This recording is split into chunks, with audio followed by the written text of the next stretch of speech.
Iginiit ni Senate President Pro Tempore Win Gatchalian ang Senate Blue Ribbon Committee lang ni Senador Erwin Tulfo ang kinikilala ng Senado. Ay kay Gatchalian, anumang investigasyon o pagdinig sa labas ng komite ni Tulfo ay iligal at hindi kikilalanin ng Senado.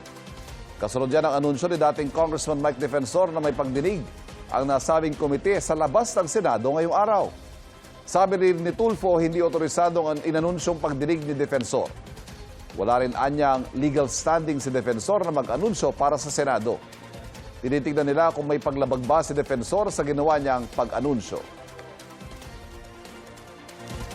Initially po, we're looking at usurpation of authority po yun, yung ginagawa niya po na gano'n.